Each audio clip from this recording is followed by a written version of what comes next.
கர்த்தருடைய வார்த்தைக்கு நேராக போவோம். யாக்கோபின் புஸ்தகம் 3ஆம் அதிகாரத்துக்கு நேராக நம்முடைய கவனத்தை திருப்பிக் கொள்வோம். 4ஆம் வசனத்தை நம்ம எல்லாரும் சேர்ந்து படிப்போம். கப்பல்களையும் பாருங்கள், அவைகள் மகா பெரியவைகளாக இருந்தாலும் கடுங்காற்றுகளால் அடிபட்டாலும் அவைகளை நடத்துகிறவன் போகும்படி யோசிக்கும் இடம் எதுவோ அவ்விடத்திற்கு நேராக மிகவும் சிறிதான சுக்கானாலே திருப்பப்படும். அநேக பல வாரங்களாக நாம் இந்த இடத்திலிருந்து நம்முடைய வாழ்வின் எதிர்காலத்தையும் நிகழ்காலத்தையும் பார்த்துக்கிட்டு வரோம். நிகழ்காலம் நம்முடைய வாழ்க்கை எப்படிப்பட்டதாக இருக்க வேண்டும், நிகழ்காலத்தில் நம்முடைய நாவை நாம் சரியாக பயன்படுத்துவதன் மூலமாக நம்முடைய எதிர்காலத்தை எப்படி நாம் நல்ல விதத்தில் அமைக்க முடியும் என்பதை பற்றி தான் நம்ம பார்த்து கொண்டு வருகிறோம். இந்த இடத்துல இங்கு யாக்கோபு அப்போஸ்தலன் சொல்கிறாரு, பாருங்கள் என்று சொல்கிறார். பாருங்கள், அதாவது ஒரு எளிமையான ஒரு காரியத்தை சொல்லிக் கொடுக்குறார். பாருங்கள், எதை பார்க்கணுமா? கப்பல்களை பாருங்கள்னு சொல்கிறார். ஏன்னா நம்முடைய ஆவிக்குரிய வாழ்க்கைக்கு பல பட விளக்கங்கள் மூலமாக தேவன் பல சத்தியங்களை நமக்கு எடுத்து காண்பித்து கொண்டு இருக்கிறார்.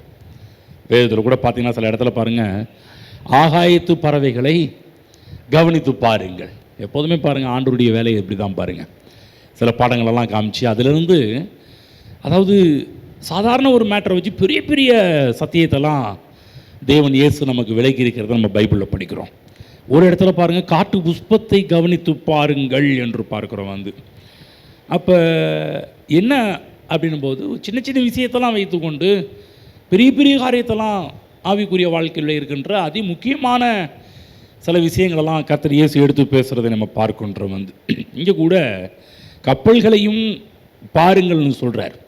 அதிலிருந்து தேவன் நமக்கு என்ன கற்றுக் கொடுக்குறாரு யாக்கோபின் மூலமாகன்னா, நம்முடைய வாழ்க்கை பார்த்திங்கன்னா அது ஒரு பிரயாணத்துக்கு ஒப்பிட்டு பேசப்படுகிறது. கடந்த வாரத்தில் அதை பற்றி தான் பேச ஆரம்பித்தோம்.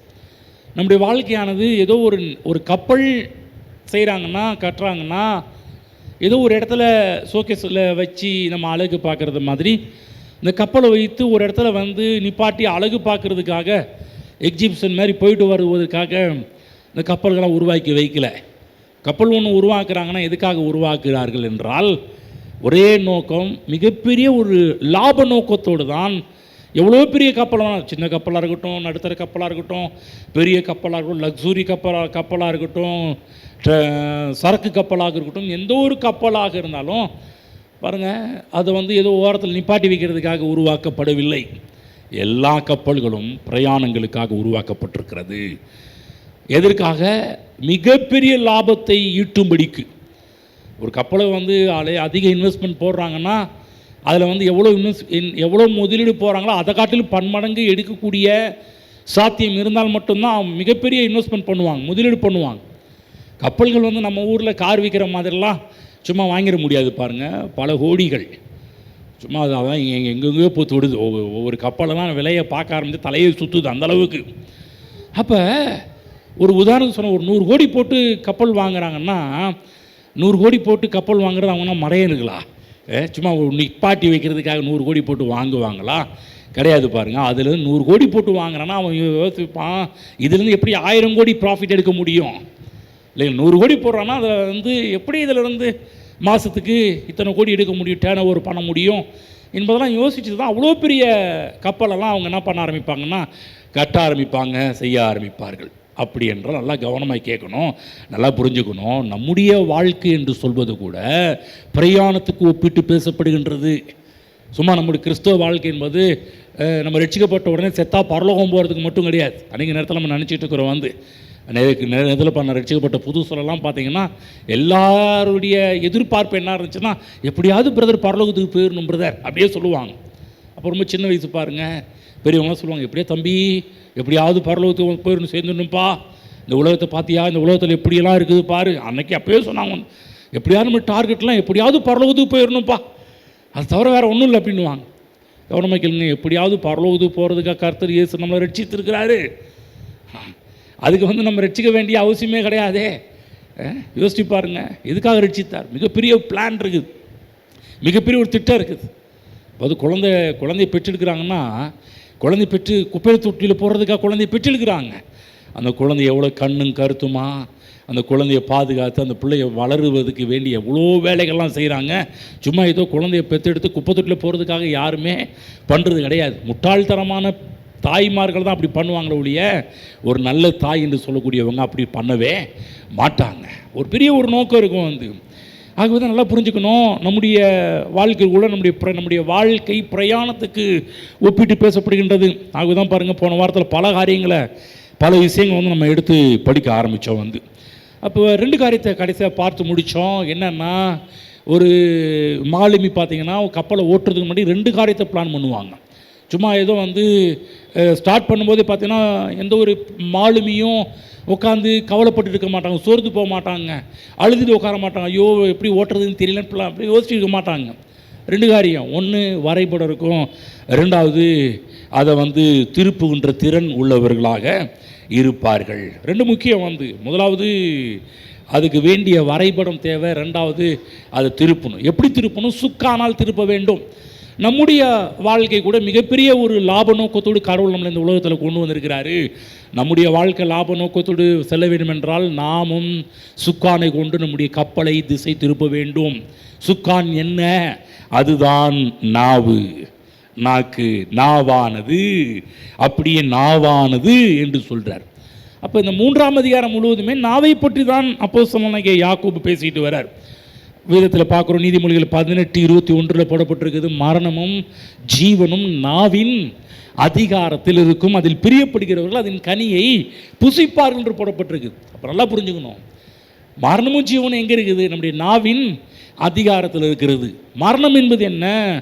தோல்விகரமான ஒரு வாழ்வு, அதான் மரணம். ஜீவன் என்று சொன்னால் என்ன? வெற்றிகரமான ஒரு வாழ்வு. அப்போ இப்படி படிக்கலாம், தோல்விகரமான வாழ்வும் வெற்றிகரமான வாழ்வும் எதை மையமாக பொறுத்து இருக்கிறது என்றால் நாவின் அதிகாரத்தில் இருக்கின்றது. நம்முடைய வாழ்க்கையில் தோல்வி வேணுமா? நாக்கை வந்து அதுக்கு நேரம் திருப்பணப்படும், தோல்விகரமான வாழ்க்கைக்கு போக ஆரம்பிச்சிடும்.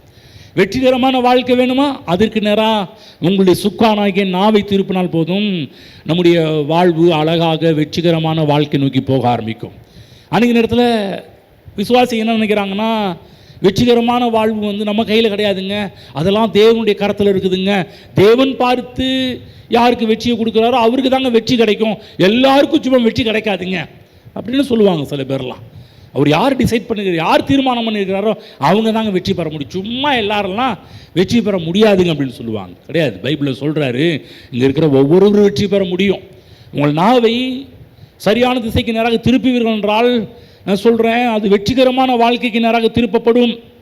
அப்போ நம்முடைய வாழ்விலே வெற்றி நம்முடைய வாழ்க்கையின் பங்காக மாற வேண்டும் என்றால் நம்முடைய நாவின் அறிக்கை மிக மிக முக்கியமாக தேவைப்படுகின்ற ஒன்றாக இருக்கிறது. உங்கள் வாழ்க்கையில் வெற்றி வேண்டுமா? உங்கள் நாவை எப்படி திசை திருப்பீர்களோ அதே பொறுத்து தான் வெற்றி வாழ்க்கை காத்து கொண்டிருக்கிறது. ஒவ்வொரு காரியத்தையும் உருவாக்குறவங்க ஒரு பெரிய பெரிய பிளானை தான் உருவாக்குறாங்க. ஒரு காரை உருவாக்குனாங்கன்னா அந்த காரை உருவாக்கணும், காரை பற்றி நல்லா தெரியும் இல்லைங்களா? இப்போ என்னை போய் கேட்டிங்கன்னா காரை பற்றி ஃபுல்லாக தெரியாது, ஏன்னா நான் காரை உருவாக்கலை. நான் எதை உருவாக்கினா அதை பற்றி என்கிட்ட கேட்டால் நான் சொல்லுவேன் பாருங்கள். உருவாக்காத ஒரு காரியத்தை பற்றி என்கிட்ட போய் கேட்டிங்கன்னா எனக்கு ஏவும் தெரியாது பியும் தெரியாது, எப்படி சொல்லிகிட்டு இருக்க முடியும்? அப்போ ஒரு காரை பற்றி உருவாக்குனவருக்கு தான் அந்த காரை பற்றி இருக்கின்ற எல்லா நுணுக்கங்களும் அவங்களுக்கு தெரிய ஆரம்பிக்கும். அதே போல் தான் எந்த ஒரு தொழிலாக இருந்தும் எந்த ஒரு கண்டுபிடிப்பாக இருந்தாலும் யார் அதை கண்டுபிடிக்கிறாங்களோ அவங்களுக்கு தான் அதை பற்றி எல்லாமே தெரியும் வந்து. அதே போல் தான் பாருங்கள், தேவன் நம்மை உருவாக்கி இருக்கிறார். நம்மை உருவாக்குன்னு இந்த உலகத்தில் கொண்டு வந்தது கர்த்தர். இந்த வேத புத்தகம் வெற்றியின் புஸ்தகம். இந்த பூமியில் எப்படி நாம் வெற்றிகரமான ஒரு வாழ்க்கை வாழணும், லாபகரமான ஒரு வாழ்க்கை வாழ வேண்டும் என்பதை பற்றி வேதம் நமக்கு போதித்து கொண்டிருக்கிறது. அப்போ உங்களுக்கு வாழ்க்கையில் வெற்றிகரமான வாழ்க்கை வேண்டும் என்றால் வெற்றிகரமான பேச்சு தேவை, வார்த்தை தேவை. நம்ம என்ன பேசுகிறோன்றது முக்கியம், என்ன எப்படிப்பட்ட வார்த்தையை பேசிட்டு இருக்கிறோன்றது முக்கியம். பாரு, ரொம்ப நாளாகவே தான் பேசுகிறோம். என்ன பேசுகிறோம்? வாய் மைண்டு மனம். வாய் முக்கியம், மனம் முக்கியம். வாய் முக்கியம், மனம் முக்கியம், ரெண்டும் ரொம்ப ரொம்ப முக்கியம். எல்லாமே நம்முடைய வாழ்க்கையில் முக்கியம். அது முக்கியமானது வாய் முக்கியம், நம்முடைய மனம் ரொம்ப ரொம்ப முக்கியமாக இருக்கிறது.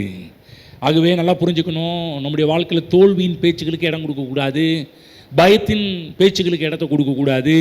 அவிசுவாசமான பேச்சுகளுக்கோ, சந்தேகத்தின் பேச்சுகளுக்கோ, அதைரியமான பேச்சுகளுக்கோ நாம் இடத்த கொடுக்கக்கூடாது. ஒரு விஷயம் சொல்கிறேன், கவனமாக கேளுங்க. நம்ம நல்லவங்களாக இருக்கலாம், கவனிங்க, நல்லவங்களாக இருக்கிறதுல ஒரு பிரயோஜனம் கிடையாது. என்ன பேசுகிறீங்கன்றதான் ரொம்ப ரொம்ப முக்கியம். நிறைய நல்லவர்களை நம்ம இந்த உலகத்தில் பார்க்குறோம், நல்ல கிறிஸ்தவர்கள் நிறைய நேரத்தில் பார்க்குறோம். நம்மளாம் நிறைய பேர் சொல்லுவோம், இவங்கள போகிற நல்லவங்களை பார்க்க முடியுங்களாலாம் சொல்ல முடியும், நல்லவங்க தான். ஆனால் வாழ்க்கை யோசித்து பாருங்கள், ரொம்ப ஹோப்லெஸ்ஸாக இருக்கும். என்ன காரணம்னா நல்லவங்க தான், ஆனால் வாயை தப்பு தப்பாக பேசுகிற ஒரு ஆளாக இருப்பாங்க. நான் சொல்கிறேன், நல்லவங்களாக இருந்தால் மட்டும் போதாதுங்க. நம்முடைய வாயை எப்படி திருப்புறோம், வெற்றிக்கு நேராக எப்படி திருப்புறோம், லாபத்துக்கு நேராக எப்படி திருப்புறோம், வாழ்வுக்கு நேராக எப்படி திருப்புறோம் என்பது ரொம்ப ரொம்ப முக்கியமான ஒரு விஷயம். பாருங்கள், கப்பலை ஓட்டுற மாலுமி நல்லவங்களாக இருக்கலாம், ஆனால் அவருக்கு இந்த சுக்கானை எப்படி திருப்புறதுன்னு தெரியலன்னு வச்சுக்கிங்களேன், அவ்வளோதான். கப்பலில் பிரயாணம் பண்ணுறது கஷ்டம். கொஞ்சம் தூரத்தில் போய் கடலில் எல்லாரையும் மூழ்கி அடித்து விட்டுருவார் பாருங்க. இல்லைங்க, ரொம்ப நல்லவருங்க அவர், நல்லவர் தான்ப்பா. சுக்கானை எப்படி திருப்புன்னு தெரியாத ஒரு ஆள்கிட்ட போய் கப்பலை கொடுத்துட்டா எவ்வளோ ஒரு ஆபத்தில் அந்த கப்பலை பயணம் செய்கிற எல்லாருமே மிகப்பெரிய ஒரு ஆபத்தில் போய் மாட்டிக்கொள்வார்கள். சிலர் சொல்லுவாங்க, ஏங்க ஒரு நல்ல மாலுமிக்கு இப்படிலாம் நடக்கலாமா அப்படின்னு கேட்பாங்க. நல்ல மாலுமி தான். சுக்கானை சரியாக திருப்புற ஒரு மாலுமியாக இருந்தால் கப்பலையும் காப்பாற்றலாம், அவரையும் காப்பாற்றலாம். ஆனால் வாயை சரியாக திருப்பாத சில இடத்துல பாருங்கள், மாலுமியை குறை சொல்ல மாட்டாங்க, கடவுளை தான் குறை சொல்லுவாங்க. எங்க நல்ல மாலுமிங்க, கடவுள் இப்படி பண்ணலாமாங்க அப்படின்வாங்க. பாருங்கள், அப்படியே உள்ட்டா அப்படி கடவுளை என்ன பண்ணிடுவாங்கன்னா, அவர் தான் அந்த மாலுமியை போட்டார் மாதிரியும், அவர் தான் கப்பலை கவுத்தார் மாதிரியும், அவர் தான் கப்பலில் இருக்கிற எல்லாத்தையும் சீரழிச்சார் மாதிரி பேச ஆரம்பிப்பாங்க. அவர் நல்லவருங்க, அப்புறாணிங்க சொல்லுவாங்க. சில பேர் சொல்லுவாங்களா, நல்ல மனுஷங்க, ஒரு ஈக்காக்கா கூட துரோகம் நினைக்காதவருங்க நிறைய பேர் சொல்லுவாங்க. உலகத்தில் கேட்டிருக்கிறேன், அப்படி நல்ல மனுஷங்க. ஆனால் கடவுள் பாருங்க மனுஷனை இப்படி தூக்கிட்டாருங்க, இப்படி எடுத்துட்டாருங்கன்னு சொல்லி மக்கள் பாருங்கள் கடவுள் மேலே எல்லா அப்பட்டமான பழிகளெல்லாம் போட்டுக்கிட்டு இருப்பாங்க. கவனிங்க, கப்பல் சில பிரமாணத்தின்படி இயங்கி கொண்டிருக்கிறது, சும்மா கிடையாது. எல்லாத்துக்கும் பிரமாணம் இருக்குது. எல்லாமே இந்த உலகத்தில் சில விதிகளின் அடிப்படையில் இயங்கி கொண்டிருக்குது, பிரமாணங்களின் அடிப்படையில் தான் உலகம் எல்லாம் இயங்கி கொண்டிருக்கிறது. அப்போ நம்முடைய வாழ்க்கையில் நம்ம நல்லவர்களாக இருக்கிறதுனால காரியம் நடக்கணும்னு போடல, நம்முடைய வாயின் அறிக்கையின் மூலமாக தான் எல்லாம் நடக்கிறது. நல்லவன் அதனால் ஆகும்னு சொல்லல, நீ சொன்னபடி உனக்கு ஆகணும் பைபிளில் போடப்பட்டிருக்கிறது. பாருங்கள், இதை விளக்குறதுக்கு இன்னொரு இடத்துக்கு நம்ம போய் விளக்கி நம்ம காமிக்க போகிறோம். பாருங்கள், அடிக்கடி காமிக்கிற பகுதி தான், ஆனாலும் இந்த பகுதி இந்த டீச்சிங்க்கு அந்த பகுதி தேவைப்படுறதுனால நம்ம அந்த இடத்துக்கு நம்ம போக போகிறோம். பாருங்கள், பழைய ஏற்பாட்டில் ஒரு யாத்திராகமும், லேவியராகமும், எண்ணாகமும், உபாகமும், இந்த புஸ்தகம்லாம் பார்த்தீங்கன்னா ஒரு மிகப்பெரிய ஒரு பிரயாணங்களை பற்றி சொல்லப்பட்டிருக்கிற ஒரு புஸ்தகம். மோசேயை கொண்டு கடவுள் என்ன பண்ணுறாருன்னா, இஸ்ரவேல் ஜனங்களை 30 லட்சம் இஸ்ரவேல் ஜனங்களை அவர் கானான் என்று சொல்லக்கூடிய அருமையான ஒரு பாலும் தேனும் ஓடுகின்ற நலமும் விசாலமுமான தேசத்துக்கு கொண்டு போகும்படி தேவன் மிகப்பெரிய ஒரு பிளானோட அவங்கள கொண்டு போயிட்டு இருக்கிறார். கொண்டு போகும்போது பக்கத்தில் வந்துட்டாங்க, கானானுக்கு பக்கத்தில் வந்துட்டாங்க. இப்போ எஸ்கோல் பள்ளத்தாக்கில் இருந்துட்டு நம்ம மோச சொல்கிறாரு, எப்பா நீங்கள் என்ன பண்ணுங்கன்னா கானானை போய் சுற்றி பார்த்துட்டு வாங்கணும் போது இவங்க பாருங்கள், அங்கேருந்து எஸ்கோல் பள்ளத்தாக்கிலேருந்து பல திராட்சை செடியெல்லாம் பிச்சு பறிச்சுட்டு வராங்க. கானானுக்கு உள்ளே நுழைஞ்சி எஸ்கோல் பள்ளத்தாக்கிலேருந்து பல திராட்சை செடிகள் அதில் பறிச்சுட்டு, நம்ம ஊரில் திராட்சை சின்ன கொத்தில் இருக்கும் இல்லைங்களா, அவங்க 2 தடியில் வச்சு இந்த பக்கம் அந்த பக்கம் ஒரு ஆள் அவ்வளோ பெருசு. அவங்க சொல்கிறாங்க, நாங்கள் போயிட்டு வந்தோங்க, பாருங்கள் அந்த ஊரில் விளைந்த திராட்சை செடியெல்லாம், திராட்சை பழத்தை பாருங்கள், சும்மா கையில் தூக்க முடியாதுங்க, அதெல்லாம் பெரிய கட்டையில் தாங்க தூக்கிட்டு வர முடியும் அப்படின்லாம் சொல்லி காமிக்கிறாங்க. பாருங்கள், ஆனால் இந்த இஸ்ரவேல் ஜனத்தில் 12 கோத்திரத்தில் இருக்கிற ஒவ்வொரு தலைவரை அனுப்புனாங்க. 12 பேரும் பாருங்கள் தேசத்தை சுற்றி பார்த்து செய்தியெல்லாம் சொல்ல ஆரம்பிக்கிறாங்க. இதில் என்ன நடக்குதுன்னா, இவங்க எப்படி தேவனுடைய வார்த்தைக்கு ஒத்து பேசினார்கள் என்பதான் இன்றைக்கி நம்ம பார்க்க போகிற ஒரு விஷயம். எடுத்து படிப்போம். யாத்திராகமம் 3:8. யாத்திராகமம் 3:8 கர்த்தர் சொன்ன ஒரு விஷயத்தை பார்ப்போம். பாருங்க, 3:8. அவர்களை எகிப்தியரின் கைக்கு விடுதலையாக்கவும் அவர்களை அந்த தேசத்திலிருந்து நீக்கி கானானியரும், ஏத்தியரும், எமோரியரும், பெருசியரும், ஏவியரும், எபூசியரும் இருக்கிற இடமாகிய பாலும் தேனும் ஓடுகிற நலமும் விசாலமுமான தேசத்தில் கொண்டு போய் சேர்க்கவும் இறங்கினேன். ஸ்டார்ட் பண்ணும்போது எப்படி சொல்கிறாருன்னா, பாலும் தேனும் ஓடுகிற நலமும் விசாலமுமான தேசம். கானானை பற்றி தேவன் சொல்லும்போது எவ்வளோ அழகாக சொல்கிறாரு பாருங்க. பாலும் தேனும் மூடுகிற நலமும் விசாலமுமான தேசம். அதே தான் பாருங்க, என்னாகும் புஸ்தகம் 14ஆம் அதிகாரம் 8ஆம் வசனம் போங்க. என்னாகமும் 14:8. யாத்திராகமத்தில் சொன்னாரா? இப்போ என்னாகமத்தில் என்ன சொல்கிறாரு பார்ப்போம். 14:8 படிக்கிறோம் பாருங்க. கர்த்தர் நம்மேல் பிரியமாக இருந்தால் அந்த தேசத்தில் நம்மை கொண்டு போய் பாலும் தேனும் மூடுகிற அந்த தேசத்தை நமக்கு கொடுப்பார். பாருங்க, 12 பேர் வேவு பார்க்க போனாங்க. 10 பேர் பார்த்தீங்கன்னா தப்பான செய்தியை சொல்கிறாங்க. 2 பேரில் ஒருத்தர் காலேப், யோசுவா. காலேப் எழுந்திரிச்சு என்ன சொல்கிறாங்கன்னா, யோசுவாவும் காலேப் என்ன சொல்கிறாங்கன்னா, கர்த்தர் நம்மேல் பிரியமாக இருந்தாலும் தேசத்தில் நம்மை கொண்டு போய் பாலும் தேனும் ஓடுகிற அந்த தேசத்தை நமக்கு கொடுப்பார். கவனிங்க, இது 14:38 படிக்கிறேன் பாருங்க. 14:38 படித்து காமிக்கிறேன். 38. தேசத்தை சுற்றி பார்க்க போன அந்த மனிதரில் நூனின் குமாரனாகிய யோசுவாவும் எப்புனையின் குமாரனாகிய காலேபும் மாத்திரம் உயிரோடு இருந்தாங்க. மாத்திரம், ஒன்லி. ஏன் இதை படிக்கிறீங்கலாம் கவனமாக கேளுங்க. 12 பேர் போனாங்க. 12 பேரில் 2 பேர் மட்டும்தான் உயிரோடு இருக்கிறாங்க. மீதி 10 பேரும் போனாங்க. 10 பேர் மட்டும் இல்லை, எல்லாருமே அவுட் ஆகுறாங்க. பாருங்க என்ன நடக்குதுன்னா, 13:32 படிக்கிறேன் பாருங்க. 13:32 என்ன சொன்னாங்க? இந்த 10 பாஸ்டர் என்ன சொன்னாங்க? 10 பேர் என்ன சொன்னாங்க? போயிட்டு வந்தவங்க 12 பேரில் 10 பேர் என்ன சொன்னாங்க? நாங்கள் போய் சுற்றி பார்த்து வந்த அந்த தேசம் தன் குடிகளை பட்சிக்கிற தேசம். நாங்கள் அதில் கண்ட ஜனங்கள் எல்லாரும் மிகவும் பெரிய ஆட்கள். கவனிங்க, இந்த 30 லட்சம் இஸ்ரவேல் ஜனங்களும் இந்த 10 பேர் சொல்கிறத அப்படியே நம்பினாங்க. எப்போதுமே பாருங்க, மெஜாரிட்டிக்கு தான் வாய்ஸ் அதிகம். இப்போ 2 பேருனாலே மைனாரிட்டி. எங்கே கொஞ்சம் கம்மியாக இருக்கா அந்த மைனாரிட்டி, மெஜாரிட்டினா அதிகமாக இருக்கிற இது. எப்போதுமே பாருங்கள், கூட்டத்தோடு கூட்டமாக சொல்லும்போது அதுக்கு பவர் அதிகம். 2 பேர் சொன்னாங்கன்னா பவர் இல்லை. இப்போ 2 பேர் சொல்கிறாங்க இல்லையா நம்ம போகலாம் ஐயான்றாங்க. 10 பேர் சொல்கிறாங்க, தப்பாக பேசுகிறாங்க. பாருங்கள் இது எப்படி ஆச்சாம். 33. அங்கே ராட்சத பிறவியான ஏனாக்கின் குமாரராகிய ராட்சதரை கண்டோம். நாங்கள் எங்கள் பார்வைக்கு வெட்டுக்கிளிகளைப் போல் இருந்தோம், அவர்கள் பார்வைக்கும் அப்படி இருந்தோம் என்று சொல்லி இப்படி இஸ்ரவேல் புத்திரருக்குள்ளே தாங்கள் சுற்றி பார்த்து வந்த தேசத்தை குறித்து துர்ச்செய்தி பரம்ப செய்தார்கள். என்ன பேசுனாங்க கவனிங்க. துர்ச்செய்தியை பரம்ப செய்கிறாங்க, தப்பான செய்தியை சொல்கிறாங்க, வாயை திறந்து பேசுகிறாங்க, தப்பாக பேசுகிறாங்க, தப்பானது பேச ஆரம்பிக்கிறாங்க. இது எந்த அளவுக்கு அவங்கள பாதிச்சிச்சு அப்படின்னு பார்த்தோம்னா 14:1-2 படிக்கிறோம் பாருங்க. இந்த மெசேஜ் கேட்டாங்கல்ல, கேட்ட உடனே என்ன பண்ணுறாங்க? அப்பொழுது சபையார் எல்லாரும் கூக்குரல் இட்டு புலம்பினார்கள். ஜனங்கள் அன்று ரா முழுவதும் அழுது கொண்டிருந்தாங்க. யோசிச்சு பாருங்க, நைட்டு ஃபுல்லாக அழுகிற கூட்டத்தை பார்த்துருக்கிறீங்களா? சாவு வீட்டில் கூட யாராவது வந்தால் தான் அழுவாங்க, அப்புறமேட்டுக்கு அமைதியாக உட்காந்துருப்பாங்க. யாராவது உள்ளே ஏன்றாங்க அப்போ தான் கொஞ்சம் வர ஆரம்பிக்கும். பரவாயில்ல, அது இமோஷன் சொல்ல முடியாது. அழுவுறது தான் தப்புன்னு சொல்லலை. சாவு வீட்டில் அழுவுறது தான் தப்பு நான் சொல்ல வரல. அதில் இமோஷன் வரும், அந்த நேரத்தில் அழலாம். ஆனால் இந்த கூட்டம் பாருங்கள், ரா முழுவதும் அழுது கொண்டிருந்தார்கள். இதாவது இப்போ அழுதாலும் பரவாயில்ல. அடுத்து சொல்கிறாங்க பாருங்கள், இஸ்ரவேல் புத்திரர் எல்லாரும் மோசேக்கும் ஆரோனுக்கும் விரோதமாக முறுமுறுத்தார்கள். சபையார் எல்லாரும் அவர்கள் நோக்கி, எகிப்து தேசத்திலே செத்து போனோமானால் நல்லா இருக்குமே, இந்த வனாந்திரத்தில் நாங்கள் செத்தாலும் நலம். கவனமாக கேளுங்க, இந்த வார்த்தை, இந்த 10 பேர் பேசின வார்த்தை முழு தேசமும் பேசக்கூடிய அளவுக்கு மாற்றிட்டாங்க. பார்க்குறோம், எல்லாரும் ஒருமனப்பற்று எதை பற்றி பேசுகிறாங்க? மரணத்தை பற்றியே பேசிகிட்டு இருக்கிறாங்க.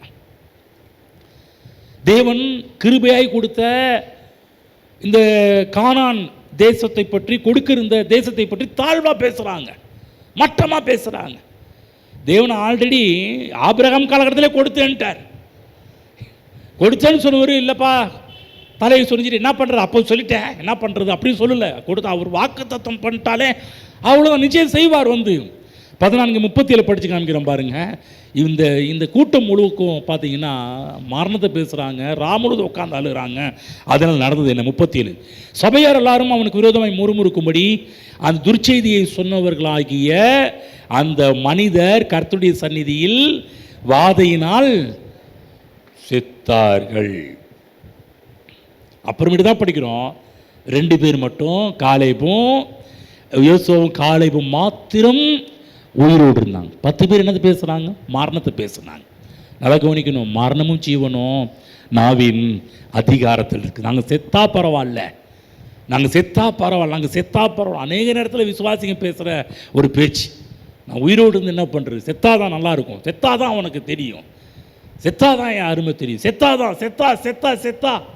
இப்படி பேசி பேசி பேசியே சீக்கிரத்தில் போகிறவங்களாம் எவ்வளோ பேர் இருக்கிறார்கள். கவனமாக கேளுங்க. அந்த 10 பேரில் சில நல்லவங்க கூட இருந்திருக்கலாம். கவனிச்சுக்கலாம். 10 பேரில் சில நல்லவங்க கூட இருந்திருக்கலாம். ஆனால் அவர்களுடைய நாவின் அறிக்கை நல்லதாக இல்லையே. நல்ல ஆளாக இருந்திருக்கலாம். என்ன பண்ணுறது, சில நேரத்தில் மற்றவங்களுக்கு ஹெல்ப் பண்ணுற மாதிரி இருந்திருக்கலாம். வேணாம், எதுக்குப்பா நம்ம அப்படியே உட்காந்துட்டு டெய்லி மண்ணா வருது, மண்ணாவை சாப்பிட்டுட்டு அப்படியே தண்ணி குடிச்சிட்டு அப்படியே காடை கிடைக்கிறதெல்லாம் சாப்பிட்டு அப்படியே போகலாமே, எதுக்குப்பா போய் அங்கே பெரிய பெரிய ஆள் இருக்கிறான் அவன் கையில் போய் சாகணுமா, இவ்வளோ தூரம் நடந்து வந்து அவன் கையில் போய் சாகணுமா. கவனிச்சிங்களா? இவங்களை கொன்னது யார்? கர்த்தரா? கிடையாது. மரணமும் ஜீவனும் நாவின் அதிகாரத்தில் இருக்குது. அப்போ அவங்கள கொன்னது யார்? அவங்க நாக்கு தான் அவங்கள கொண்டு போட்டுச்சு. விசுவாசிகளே, தேவனுடைய பிள்ளைகளே, நீங்கள் பேசுகிற வார்த்தை குறித்து ரொம்ப கவனமாக இருங்க. அழிவின் வார்த்தைகள், நாச மோசத்தின் வார்த்தைகள் அதெல்லாம் பேசாதீங்க. அது உங்களை சீக்கிரம் கொன்றும். நல்ல வார்த்தைகளை பேசுங்க, விசுவாச வார்த்தைகளை பேசுங்க, ஜீவனை பேசுங்க, வெற்றியை பேசுங்க, நல்லது மட்டுமே பேசுங்க, வாழ்வுக்குரிய வார்த்தைகளை எடுத்து பேசுங்க. தப்பானதெல்லாம் பேசிட்டு இருக்காதீங்க. நீ என்ன பேசுனது அப்படியே நடக்கணும், பைபிளில் போடப்பட்டிருக்குது. இப்போ பாருங்கள், அந்த யோசுவா காலேப் இவங்களுடைய நாவின் அறிக்கை பார்த்தீங்கன்னா இவங்கள ரொம்ப நாள் வாழ வச்சிச்சு. பார்த்தீங்களா? 10 பேர் பாதியிலே போகல, அப்போ அன்னைக்கே போயிட்டாங்க. அந்தளவுக்கு வாயின் வார்த்தை எந்த அளவுக்கு ஒரு பவர்ஃபுல்லான ஒரு வார்த்தையாக இருக்குது பாருங்க. ஆனால் 2 பேர் பேசுனாங்க இல்லையா, இவங்க கானானுக்குள்ளேயும் போனாங்க. கானானுக்குள்ளே போய் எப்படி வாழ்ந்தாங்க தெரியுங்களா? பைபிளில் போடப்பட்டிருக்குது. 40 வயசில் என்ன பலன் இருந்துச்சோ அதே பலத்தோட 80 வயசுக்கு மேலே இவங்கெல்லாம் வாழ்ந்து தேவநாமத்தை மகிமைப்படுத்தி இருந்திருக்கிறாங்க. இந்த சம்பவத்துக்கு பிறகு பல ஆண்டுகள் இந்த உலகத்தில் உயிரோடு வாழ்ந்தவர்கள் இந்த யோசுவாவும் காலேபும். ஆகவேதான் நம்முடைய நாவை உபயோகப்படுத்தி வெற்றியின் வார்த்தைகளை நம்ம பேச ஆரம்பிக்க வேண்டும், வெற்றியை வரவேற்க வேண்டும். நம்முடைய நாவை உபயோகப்படுத்தி ஐஸ்வர்யத்தை வரவழைக்க வேண்டும். நம்முடைய நாவை உபயோகப்படுத்தி நீடிய வாழ்வை இந்த பூமியை கொண்டு வரணும். நம்முடைய நாவை பயன்படுத்தி இந்த பூமியில் சுக வாழ்வையும் சமாதான வாழ்வையும் சம்பூர்ணத்தையும் நிறைவையும் நாம் கொண்டு வர வேண்டும். நான் இப்படி தான் இருப்பேன், தேவன் இப்படி சொல்லிட்டார், என் வாழ்க்கை இப்படி தான் இருக்கும், நான் இப்படி தான் இருப்பேன், இப்படி தான் வாழ்வேன், இப்படி தான் என் குடும்பம் இருக்கும், என் பிள்ளைங்க இப்படி தான் இருப்பாங்க, என் மனைவி இப்படி தான் இருப்பாள், என் கணவன் இப்படி தான் இருப்பார், என்னுடைய சபை இப்படி தான் இருக்கும், என் ஊழியக்காரர் இப்படி தான் இருப்பாங்க, என் கூட இருக்கிற சபையில் இருக்கிற ஒவ்வொரு விசுவாசிகளும் இப்படி தான் இருப்பார்கள் பேசணும் பாருங்க. அதை விட்டுட்டு மரணத்துக்குரிய வார்த்தைகளை எடுத்து பேசக்கூடாது. எச்சரிக்கையாக இருக்கணும். நம்ம என்ன பேசுகிறோன்றது ரொம்ப கவனமாக இருக்கணும். அன்றைக்கி நேரத்தில் பாருங்கள், மற்றதெல்லாம் கரெக்டாக இருப்போம் பாருங்கள், பேசுகிறதுல மட்டும் ஓப்ளஸாக போயிடுவோம். கேர்ஃபுல், கவனமாக இருக்கணும். நம்ம என்ன பேசுகிறோன்றது ரொம்ப ரொம்ப கவனமாக இருக்கணும். புரியுதுங்களா? ஏன்னா மரணமும் ஜீவனும் நாவின் அதிகாரத்தில் இருக்கிறது. பாருங்கள், இந்த உலகத்தில் கிறிஸ்தவம் கூட அநேக நேரத்தில் தப்பான செய்தியை சொல்லிகிட்டு இருக்கிறாங்க. நல்லவங்க தான், நல்ல கிறிஸ்தவங்க தான்.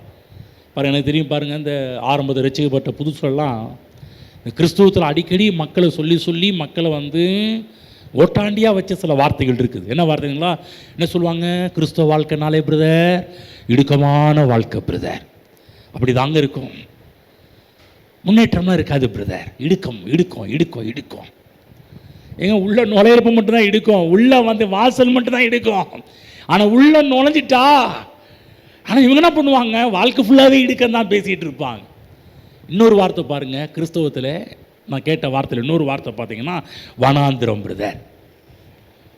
வனாந்திரம் வனாந்திரம் வனாந்திரம்னு சொல்லி சொல்லி சொல்லி சொல்லியே இல்லை பிரதர், நமக்கெல்லாம் கடவுள் வனாந்திரம் தான் நம்ம தலையில் எழுதி வச்சிருக்கிறார் பிரதர், நம்ம வாழ்க்கை இப்படி தான் போகுங்க, பெருசாக எதிர்பார்க்கலாம் முடியாதுங்க. நான் அதான் அடிக்கடி சொல்லலையா, இவங்க சொன்ன வனாந்திரம் வேற, பைபிள் போதிக்கிற வனாந்திரமே வேற. ஆனால் அவங்க என்ன சொல்லி கொடுத்தாங்க? வனாந்திரம்னா அது ஒன்றும் இல்லாத இடம், கஷ்டம். இன்னொரு வார்த்தை அடிக்கடி கிறிஸ்தவத்தில் சொல்லி, இதெல்லாம் பாருங்கள், நல்ல விசுவாசிகள் நல்ல ஊழியர்கள் தான் அடிக்கடி அவங்க பேசின வார்த்தை என்ன? இடுக்கம் வனாந்திரம். அடுத்த ஒன்று சொன்னாங்க, சிலுவை பிரதர், எப்போதும் சிலுவை எடுத்துக்கொண்டு சுமக்கணும். புரியுதுங்களா? ஆனால் சிலுவையை பற்றி பேசும்போதெல்லாம் தப்பு தப்பாக தான் நிறையா சொல்லியிருக்கிறாங்க. ஆனால் சிலுவையில் இருக்கின்ற மேன்மை, சிலுவையில் இருக்கின்ற ஆசீர்வாதம், சிலுவையில் இருக்கின்ற மீட்பு, சிலுவையினால் உண்டான ஆபிரகாமுக்கு உண்டான ஆசீர்வாதம் அதெல்லாம் சொல்ல மறந்துட்டாங்க. என்ன சொன்னாங்க? வாழ்க்கைனாலே சிலுவை எடுத்துக்கொண்டு சுமக்கணும், சிலுவை எடுத்துக்கொண்டு சுமக்கணும், இப்படி தான் இருக்கும், சிலுவை சிலுவை சிலுவை. அதெல்லாம் என்ன பண்ண ஆரம்பித்தாங்க? வீட்டில் சிலுவையே வைக்க வேணான்ட்டாங்க. இந்த சில வீட்டில் சிலுவை வச்சா துன்பம் வரும் பிரதர் அப்படியே சொன்னாங்க. சிலுவை மாட்டாத, அதான் டாலரில் மாட்டல, அவ்வளோதான் உனக்கு. டாலரில் மாட்டினாலும் பிரச்சனை தான், உனக்கு கஷ்டம் வரும். சிலுவைனாலே துன்பம், சிலுவைனாலே பாடு, சிலுவைனாலே வேதனைட்டாங்க. ஆனால் சிலுவையில் மறைந்திருக்கிற பல ரகசியங்களையும் ஆசீர்வாதத்தையும் முன்னேற்றத்தையும் சொல்லாமல் விட்டு விட்டார்கள். என்ன பண்ணாங்க? இதெல்லாம் நல்ல வார்த்தை தான் பாருங்கள். இந்த இடுக்கன்றது நல்ல வார்த்தை தான், வனாந்திரம் நல்ல வார்த்தை தான், சிலுவை நல்ல வார்த்தை தான். அதை சொல்லிக் கொடுக்க வேண்டிய விதத்தில் சொல்லிக் கொடுக்காதனால கிறிஸ்தவர்களுடைய எல்லா வாழ்க்கையும் பாருங்கள், அவ்வளோதாங்க, என்ன பண்ணுறதுங்க, இதாங்க வாழ்க்கைன்னு சொல்லி அதை அரவணைத்து கொண்டு, அதை பற்றி கொண்டு, அதை பிடிச்சிக்கிட்டு வாழ்க்கை வாழ்ந்துட்டு எவ்வளோ கிறிஸ்தவங்க, எவ்வளோ ஊழியக்காரங்கள்லாம் அவங்க ஒன்றுமில்லாமல் வாழ்ந்து ஒன்றுமில்லாமல் போன ஊழியர்களும் கிறிஸ்தவர்களும் ஏராளமான பேர் எனக்கு தெரியும் பாருங்கள். என் வாழ்க்கையில் என்னுடைய வாழ்நாட்களில் நிறைய காரியத்தை பார்த்துருக்கிறவங்க. ஆகவே நல்லா புரிஞ்சுக்கணும், நம்முடைய கிறிஸ்தவ ஜீவியம், நம்முடைய வாழ்க்கையில் ஒரு உயர்வான ஒரு வாழ்வு, கிறிஸ்தவ ஜீவியத்தை பற்றி உயர்வாக நம்ம பேசணும் பாருங்கள். என்ன பாலும் தேனும் ஓடுகிற நலமும் விசாலம் தான் கிறிஸ்தவ வாழ்க்கை. கானான்னு சொன்னாலே வேற மாதிரி காமிச்சிட்டாங்க. இல்லை கானான்னு சொன்னாலே பாலும் தேனும் நலமும் விசாலம், இதுதான் தேவன் ஒவ்வொருவருக்கும் வச்சிருக்கிறார் ஆகவே நம்ம அதை பேசணும். பாலும் தேனும் நலமும் விசாலம், அதை பேசணும். மரணத்தின் வார்த்தைகளை உதறித்தள்ள வேண்டும். நல்ல வார்த்தைகளை நம்முடைய வாயிலே எப்போதுமே பேசி கொண்டிருக்கணும். நல்ல வார்த்தைகள் நமக்கு நல்வாழ்வை உருவாக்கி தரும். இயேசு என்ன சொன்னார்? எவனாகிலும் இந்த மலையை பார்த்து பெயர்ந்து சமுத்திரத்திலே தள்ளுண்டு போய் என்று சொல்லி தான் சொன்னபடியே நடக்கும் என்று தன் இருதயத்தில் சந்தேகப்படாமல் விசுவாசித்தால் அவன் சொன்னபடியே ஆகும். அதுதாங்க இயேசு கற்றுக் கொடுத்திருக்கிறார். அவன் சொன்னபடியே ஆகும். எல்லாரும் சொல்லுங்க, அவன் சொன்னபடியே ஆகும். இங்கே இந்த இடத்துல முதலாவது வாரதுன்னா சொல்கிறது, ரெண்டாவது ஆகிறது. நம்ம இந்த இடத்துல ஏங்க ஆக மாட்டேனுது? எங்கே சொன்னால் நடக்கும். நீங்கள் மட்டும் தப்பு தப்பாக பேசினா தப்பானதான் ஏன் வரும்? நீ நல்ல வார்த்தையை பேசினா நல்லதானே வரும். சொன்னபடியே ஆகும். சொன்னபடி ஆகுன்றது பிற்போக்கானவே பேசினாலும் அதுவும் நடக்கும். ஏன்னா மரணமும் ஜீவனும் நாவின் அதிகாரத்தில் இருக்குல்ல. மறந்து பேசினா அதுவும் நடக்கும், சொன்னபடியே நடக்கும். நடந்துச்சுல்ல, அத்தனை கூட்ட ஜனமும் செத்து போனாங்க. இவங்க 10 பேர் செத்து போனது மட்டும் இல்லைங்க, ஒரு குரூப்பே 3000க்கு மேற்பட்ட ஜனங்கள் பார்த்தீங்கன்னா வாதையினாலேயே செத்து போனார்கள்னு நம்ம பார்க்குறோம். ஏராளமான மக்கள், ஒரு கூட்டமே வனாந்திரத்தில் செத்து போனாங்க பாருங்க. ஆகவே நல்லா கவனிக்கணும். நம்ம இன்னைக்கு இருக்கிற வாழ்க்கைக்கு காரணம் நம்ம முன்னாடி பேசுகிற வார்த்தை தான் இன்றைக்கி இருக்கிற வாழ்க்கைக்கு காரணம். கடவுளை குறை சொல்ல முடியாது. நல்லா கவனமாக கேளுங்க. இன்றைக்கி நம்ம இருக்கிற நிலைமைக்கு காரணம் முன்னாடி நம்ம பேசின பேச்சு தான். இன்றைக்கி ஒருவேளை இன்றைக்கி நீங்கள் நல்லா இருக்கிறதுக்கு காரணம் முன்னாடி பேசின பேச்சால் நீங்கள் நல்லா இருக்கிறீங்க. இன்றைக்கி நாசமாக போனதுக்கு காரணம் முன்னாடி பேசின வார்த்தையால் இன்றைக்கி கஷ்டப்பட்டுட்டு இருக்கிறீங்க, கவலைப்பட்டுட்டு இருக்கிறீங்க, கண்ணீர் வடிச்சிட்டு இருக்கிறீங்க. நான் சொல்கிறேன், வாழ்க்கை அதோடு முடியலைங்க. இன்னொன்று சொல்கிறேன், இனிமேல் உங்கள் வாழ்க்கை நல்லா இருக்கிறதுக்கு இன்றைக்கி பேச ஆரம்பிங்கன்றேன். நீங்கள் ஃபீல் பண்ணுவோம், ஐயோ இத்தனை வருஷத்தை விட்டுட்டோன்னு பயப்படாதீங்க. இனி வருகின்ற காலத்தை ஒளிமயமான எதிர்காலமாக உங்களால் மாற்றி அமைக்க முடியும். எப்படி? இன்றைக்கி நீங்கள் பேசுகிற வார்த்தை இன்றைக்கி ஸ்டார்ட் பண்ணுங்கள். இவ்வளோ நாள் நீங்கள் தேவையில்லாத வார்த்தைலாம் பேசியிருக்கலாம், விட்டுருங்க. இன்னையிலேருந்து சரியானது பேச ஆரம்பிங்க. ஒரு முடிவு பண்ணுங்கள், இனிமேல் இப்படி தான் பேசுவேன்னு சொல்லி முடிவு பண்ணுங்கள். நல்ல எதிர்காலத்தை விரும்புங்க, நல்வாழ்வை விரும்புங்க. அதற்கேற்ற வசனத்தை தேவனுடைய வார்த்தையிலேருந்து எடுத்து அதை பேசுங்க. அப்படியே உங்கள் வாழ்க்கை நடக்கும் பாருங்க. ஆமென். நீங்கள் என்ன எதிர்பார்த்து பேசுறீங்களோ அதுவே உங்கள் பங்காகவே மாறும். தேவன் விரும்புகிறார் இப்படிப்பட்ட வாழ்க்கை நம்ம வாழ வேண்டும் என்று. தேவன் நம்முடைய வாழ்க்கையில் ஏராளமான பிரியத்தை உடையவராக தேவன் இருக்கின்றார். ஆமென். புரியுதுங்களா? சொன்னபடியே ஆகும். கேர்ஃபுல்லாக இருங்க. இனிமேல் சும்மா கண்டதை பேசுகிறது நம்ம வாய் கிடையாது. பைபிளில் இருக்கின்ற நல்வாழ்வை கண்டு பேசுகிறதான் நம்முடைய வாழ்க்கையாக இருக்கின்றது. அப்புறம் பிரயாணத்துக்காக நம்ம அழைக்கப்பட்டிருக்கிறோம். திரும்ப சொல்கிறேன், இந்த இஸ்ரவேல் ஜனங்கள் பார்த்தீங்கன்னா இவங்க பேசுகிற மாதிரி வனாந்திரம்னு சொல்கிறாங்களா, அது இல்லை. ஆனால் கர்த்தர் பாருங்கள், நான் இவங்களை கொண்டு போன வனாந்திரம் பார்த்தீங்கன்னா ஒரு அருமையான ஒரு வனாந்திரத்துக்கு தேவன் அவங்கள கொண்டு போனார். நான் சொல்லலை, இந்த கிறிஸ்தவ பேசுகிற பேச்சு எல்லாமே எப்போதுமே வனாந்திரம் தப்பு தப்பாகவே ஒன்றும் இல்லாத வாழ்க்கையை வச்சே பேச ஆரம்பிச்சிட்டாங்க. நான் சொல்கிறேன் பாருங்கள், இந்த வாழ்க்கை இவருடைய பயணம் தேவன் அமைத்த அமைப்பின்படி அமைந்த பயணம் கிடையாது. தேவன் அமைத்த பயணம் நல்ல பயணம். ஆனால் இவங்க இந்த பயணத்தை மோசமாகிறது, இந்த பயணத்தை ரொம்ப நாள் ஆக்குனது யாருன்னா பேசின பேச்சினால் வந்த பிரச்சனைகள் பாருங்கள். வேத வல்லுநர்கள் என்ன சொல்கிறாங்க, இந்த 40 நாளில் போயிடலான்றாங்க. அவங்க மெதுவாக கிளம்புனா கூட, வேகத்தில் கிளம்புனா 11 டேஸில் போயிடலான்றாங்க. மெதுவாக உட்காந்து மெதுவாக போனால் கூட இவங்க எகிப்திலேருந்து கிளம்பி கானானுக்கு போகிறதுக்கு நான் 40 டேஸ் 40 நாளில் உள்ளே போக முடியுன்றாங்க. அப்படி கேட்கலாம், நான் 40 நாளில் போக வேண்டிய பிரயாணத்தை எத்தனை நாள் ஆக்குனாங்க தெரியுங்களா? 40 வருஷமாக ஆக்குனாங்க. யோசிச்சு பாருங்க, எங்க 40 நாள் எங்க 40 வருஷம் எங்க? சொல்லப்போனால் ஒரு ஜென்ரேஷனே போயிடுச்சு, ஒரு சந்ததியே போயிடுச்சு.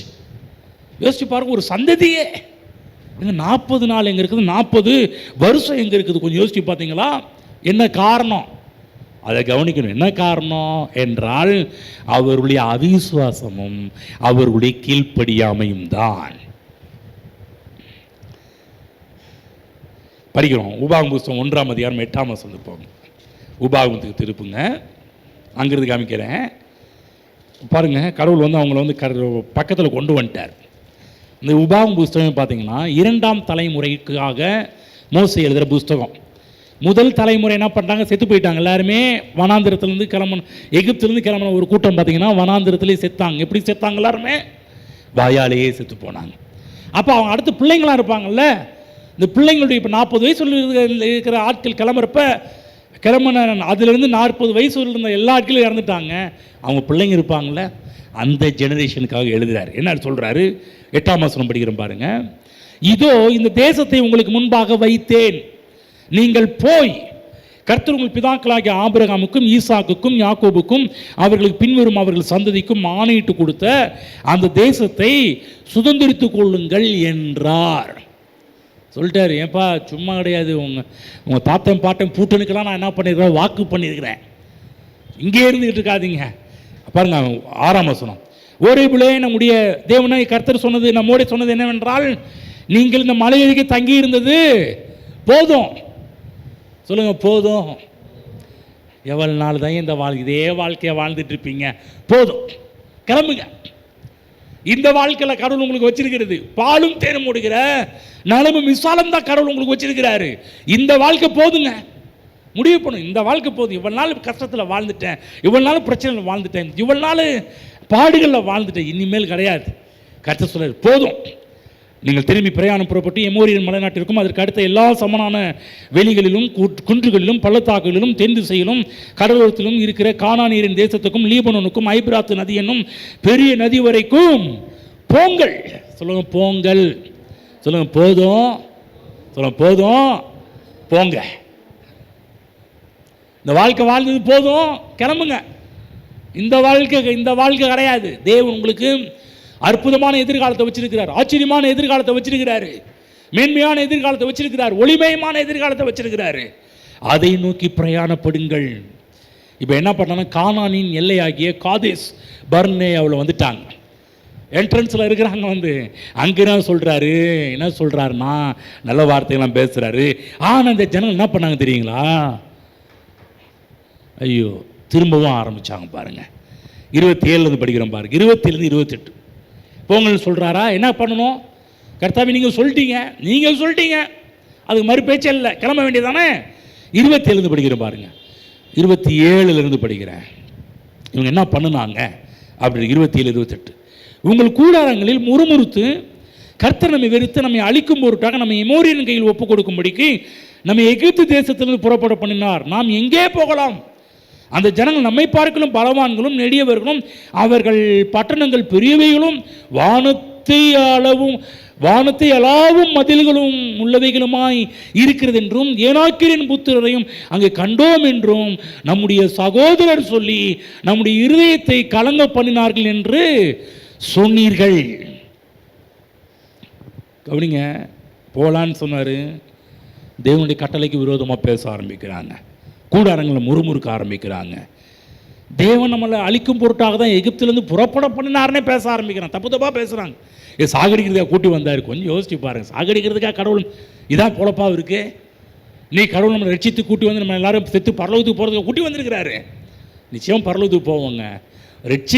எதுக்கு கர்த்தர் ரட்சித்து நம்மளை கூட்டி வந்தார்? செத்து பரலோகத்துக்கு போகிறதுக்கா? இல்லை.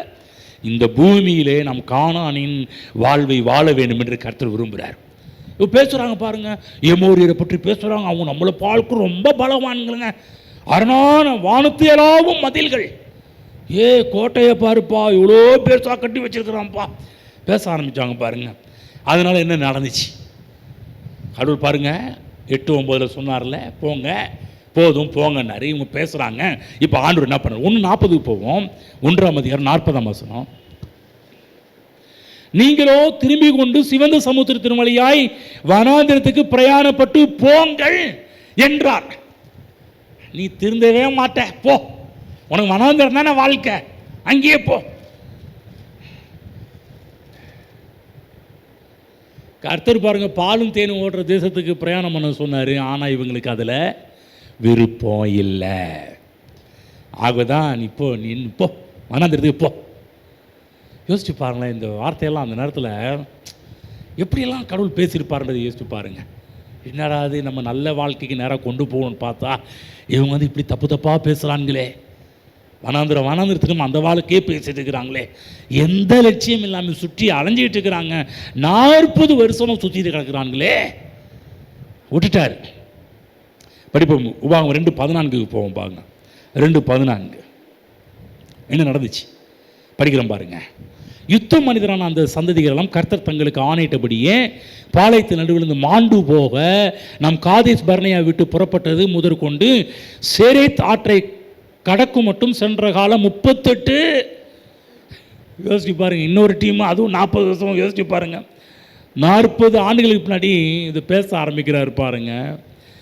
இதெல்லாம் கீழ்ப்படியாத இஸ்ரவேலருடைய மரணங்கள். அதுதான் வனாந்திர பிரயாணம், மரண பிரயாணம்.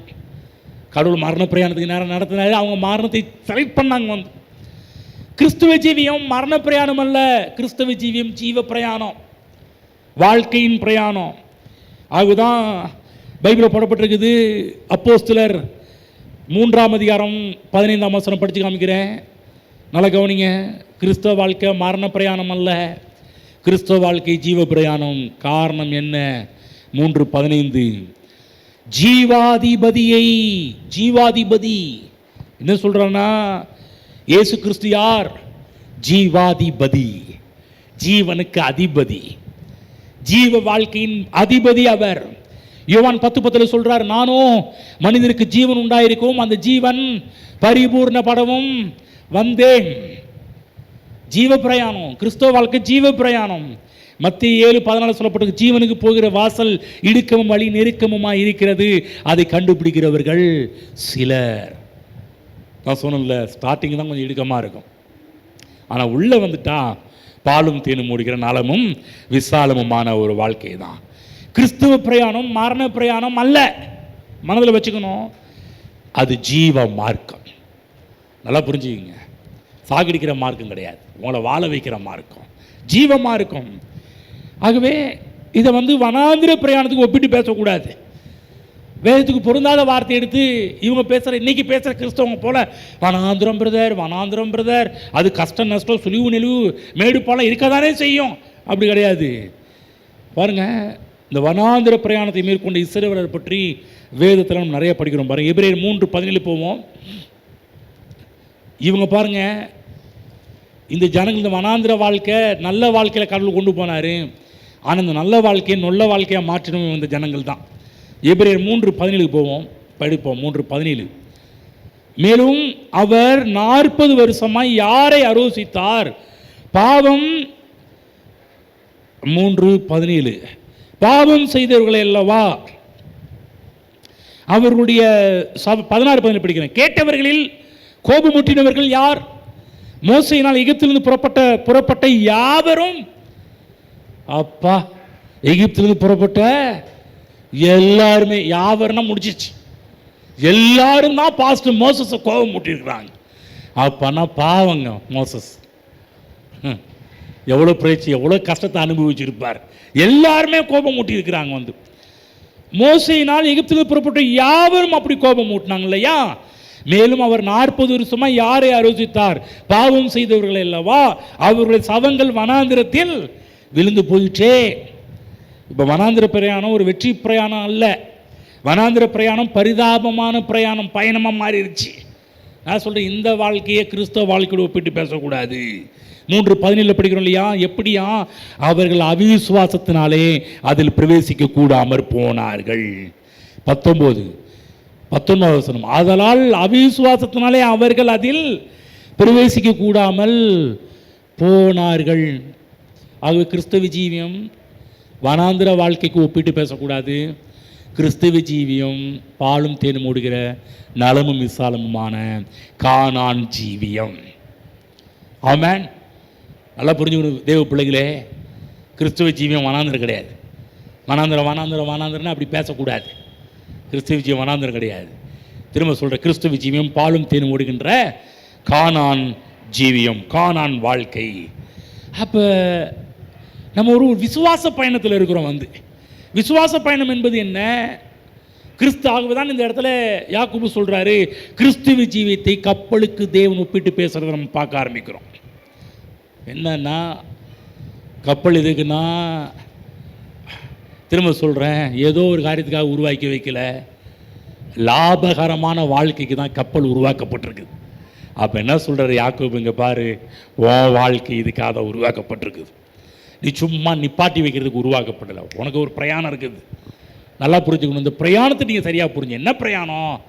நல்லா புரிஞ்சுங்க. வனாந்திர பிரயாணம் அல்ல கிறிஸ்தவ வாழ்வு. கிறிஸ்தவ வாழ்வு கானான் என்று சொல்லக்கூடிய பாலும் தேனும் மூடுகிற நலமும் விசாலமுமான வாழ்க்கை தான் கிறிஸ்தவ வாழ்க்கை. ஆமென். அடுத்த வாரத்தில் இந்த கப்பலை வந்து எப்படி லாப நோக்கத்தோட திசை திருப்ப வேண்டும் என்பதெல்லாம் பற்றி அடுத்த வாரத்தில் நம்ம பார்க்க போகின்றோம். நிறைய விஷயங்களை அடுத்த வாரத்தில் டீல் பண்ண போகிறோம். எழுந்து நிற்போம்.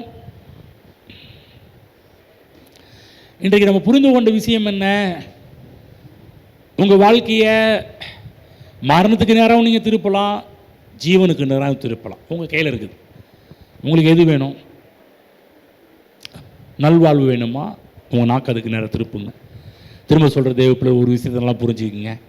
இன்றைக்கி நீங்கள் இருக்கிற நிலைமைக்கு காரணம் நீங்கள் முன்னாடி பேசின வார்த்தைகளால் தான் இன்றைக்கி நீங்கள் இப்படி இருந்துக்கிட்டு இருக்கிறீங்க. பரவாயில்ல. ஆனால் ஒரு குட் நியூஸ் என்ன தெரியுங்களா? உங்கள் வாழ்க்கை போயிடுச்சு, இதோட விட்டுருங்க. இனிமே அடுத்த மாதமோ இல்லை அடுத்த வருஷமோ உங்கள் வாழ்க்கை எப்படி இருக்க போகிறதுன்றது காரணமோ இன்றைக்கி நீங்கள் செலக்ட் பண்ணி நல்ல வார்த்தைகள் எடுத்து பேச பாருங்கள். நல்ல வார்த்தையில் பேசுங்க, பேசி பாருங்கள். அடுத்த மாதம் உங்களுக்கு எப்படி இருக்குன்னு உங்களுக்கே தெரியும்.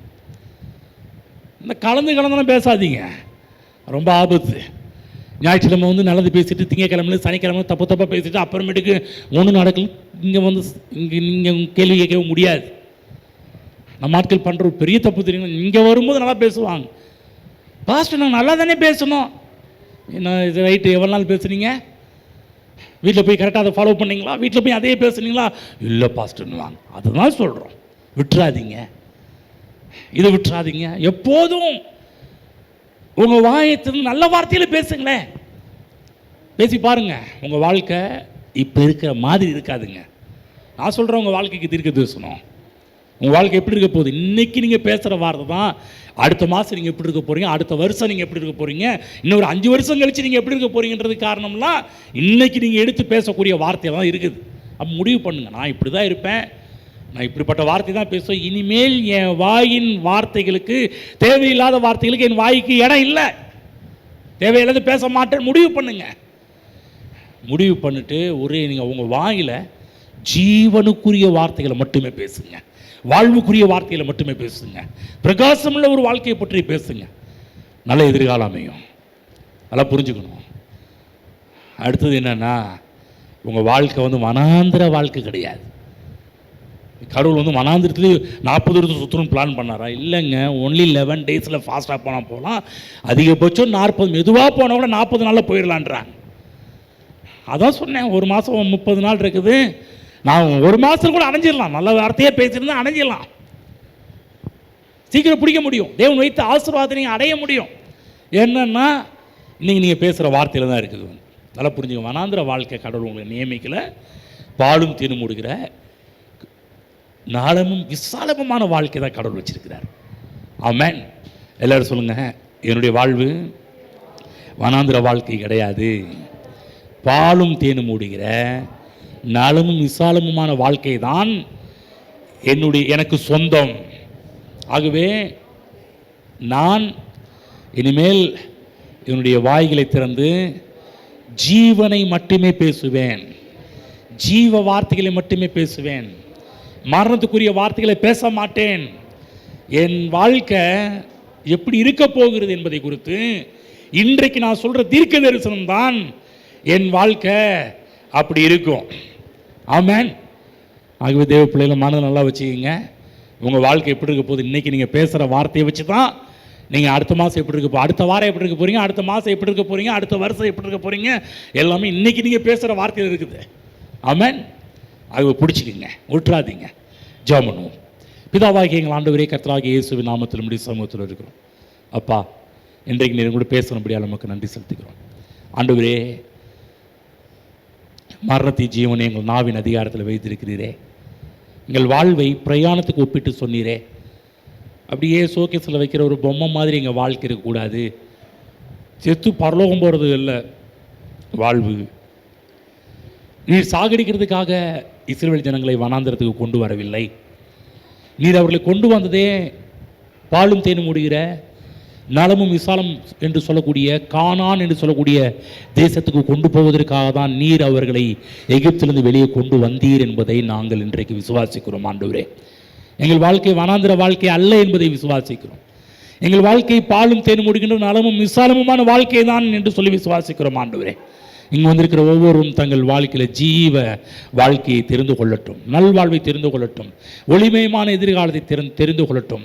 இனிமேல் வாயில் தேவையில்லாத வார்த்தை பேசாத வண்ணம் இங்கே இருக்கிற இந்த வார்த்தை கேட்டுக்கொண்டிருக்கிற ஒவ்வொரு பிள்ளைகளுக்கும் அவர்கள் வாய்க்கு காவல் வையும். ஆண்டவரே, ஹல்லேலூயா. நல் வார்த்தைகளை மட்டுமே பேசட்டும், உமக்கு பிரியமான வார்த்தைகளை மட்டுமே பேசட்டும், விசுவாச வார்த்தைகளை மட்டுமே பேசட்டும், தைரியத்துக்குரிய வார்த்தைகளை மட்டுமே பேசட்டும். ஆண்டவரே, தேவையில்லாத வார்த்தைகளை பேசாத அளவுக்கு அவர்கள் எச்சரிக்கையாக இருக்கட்டும் கர்த்தாவே, கவனமாக இருக்கட்டும் கர்த்தாவே.